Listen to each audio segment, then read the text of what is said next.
Hey guys, welcome back to another video, and today I'll be reading the Declaration of Independence. So actually, what's pretty cool is that this is like something really important in history. I think I don't really remember from like class. Yeah, it's very vivid, but so yeah. I'm gonna just read from here all the way to wherever it ends, like that. Alright, so let's start from the top. On July 2nd, 1776, Congress voted to dissolve the connection between this country and Great Britain, declaring the United Colonies of North America to be free and independent states. So I feel like this is like very inspirational, so just keep this in mind because it's really inspirational. In Congress, July 4th, 1776, the unanimous Declaration of the 13 United States of America. When in the course of human events it becomes necessary for one people to dissolve the political bands which have connected them with another, and to assume among the powers of the earth the separate and equal station to which the laws of nature and nature's God entitle them. A decent respect to the opinions of mankind requires that they should declare the cause which impel them to the separation. We hold these truths to be self-evident, that all men are created equal, that they are endowed by their Creator with certain unalienable rights, that among these are life, liberty, and the pursuit of happiness, that to secure these rights... What is it? Michael, stop! I'm reading the Declaration of Independence for YouTube! Alright! Governments are instituted among men, deriving their just powers from the consent of the governed.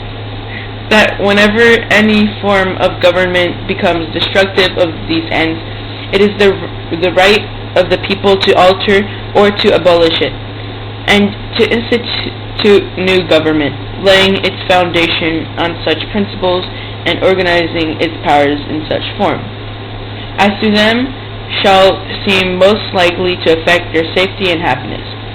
Prudence, indeed, will dictate that governments long established should not be changed for light and transient causes.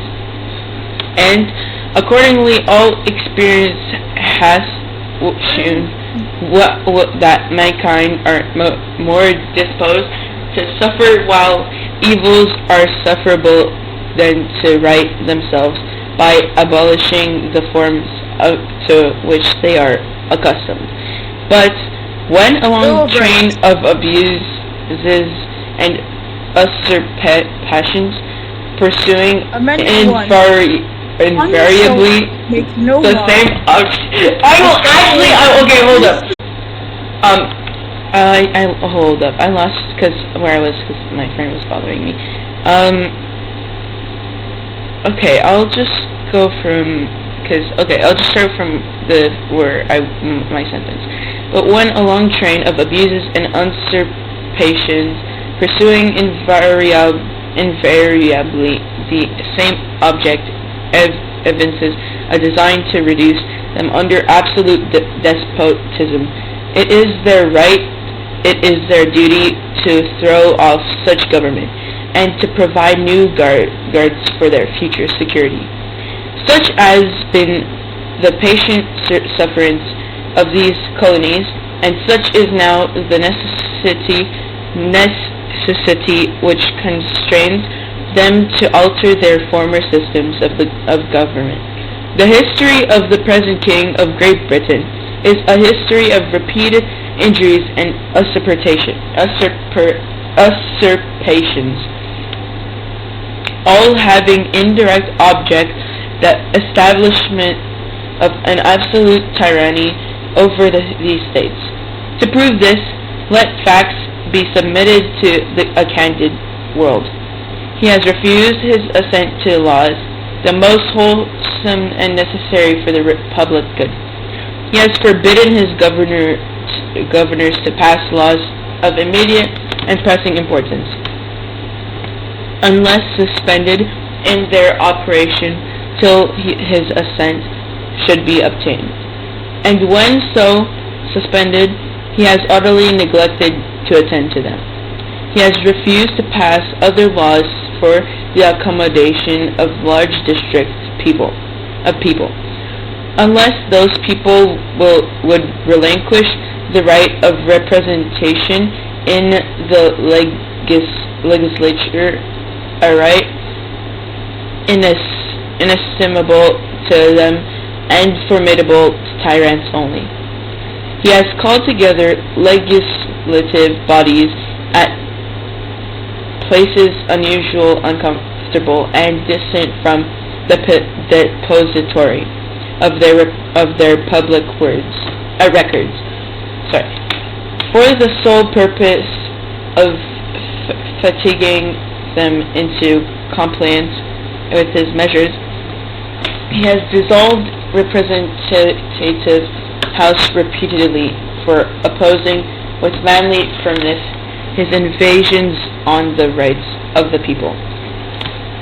He has refused for a long time after such dissolutions to cause others to be elected, whereby the legislative powers, incapable of annihilation, have returned to the people at large of their exercise, the state remaining in the meantime exposed to all the dangers of invasion from without and conclusions within. It's a little bit late, sorry. He has endeavored to prevent the population of these states, so that purpose obstructing the laws of naturalization of foreigners, refusing to pass others to encourage their migrations hither, and raising the conditions of new appropriations of lands. He has obstructed the administration of justice by refusing his assent to laws for establishing judiciary powers. He has made judges dependent on his will alone for the tenure of their offices, and the amounts in payment of their salaries.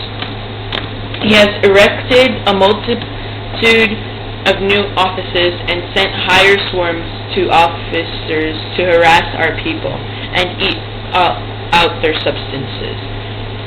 He has kept among us in times of peace standing armies without the consent of our legislatures. He has affected to render the military independent of and superior to civil power.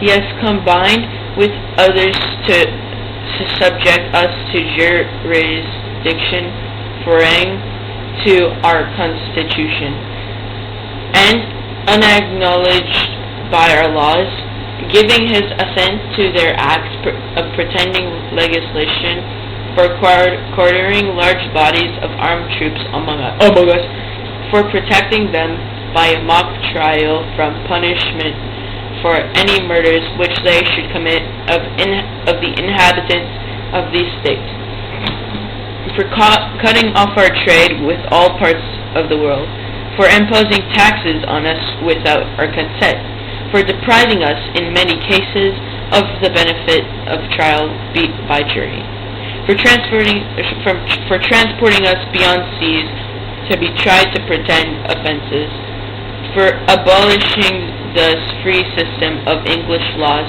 in neighboring provinces, establishing the serene and arbitrary government, and enlarging its boundaries so as to render it at once an example and fit instrument for introducing the same absolute rule into these colonies. for taking away our charters, abolishing our most valuable laws, and altering fundamentally the forms of our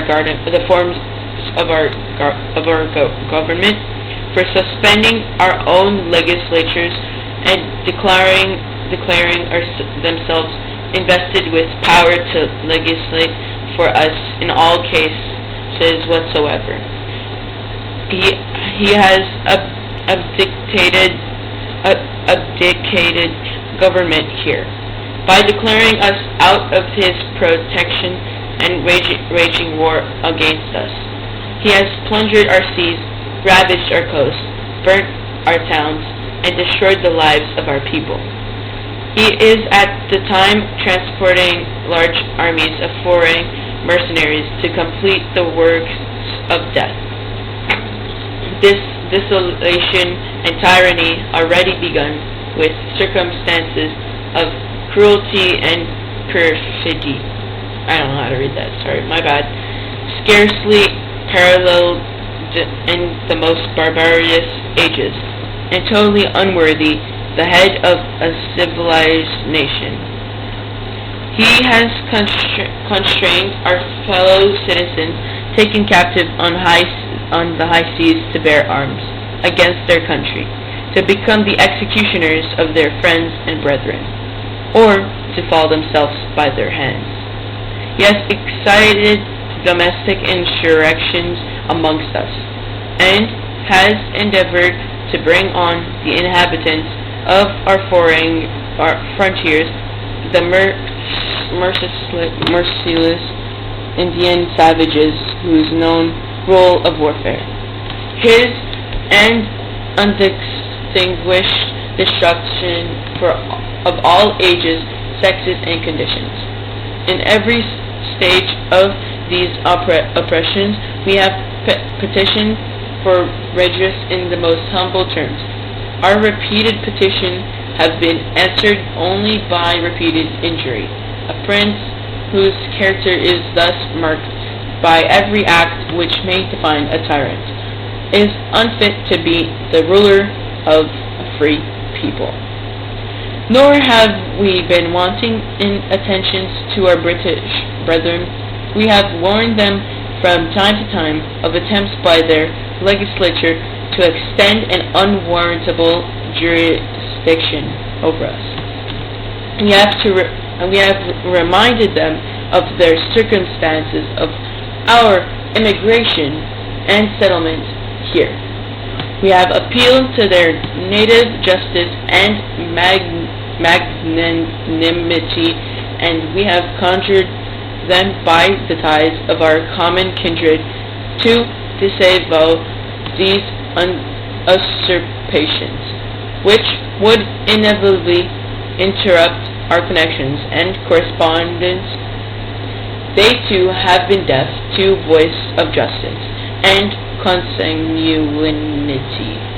We must therefore acquiesce in the necessity which denounces our separation, and hold them as we hold the rest of mankind enemies in war, in peace, friends.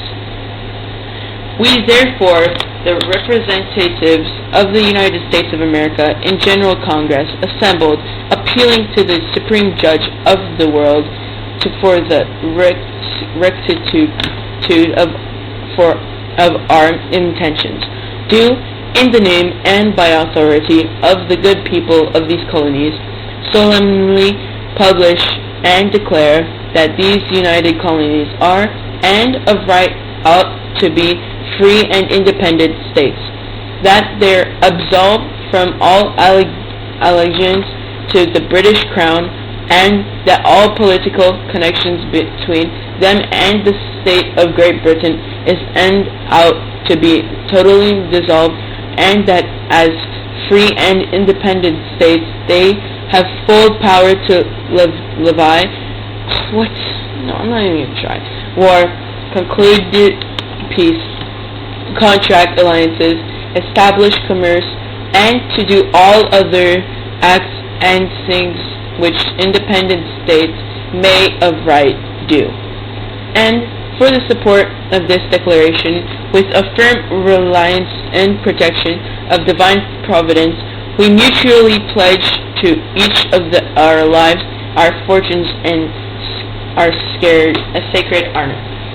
So, I'm gonna, take my time, I'm not gonna read all these names, because, that's gonna, take a while, but you guys can, just pause, if you guys, yeah, thanks for watching, guys.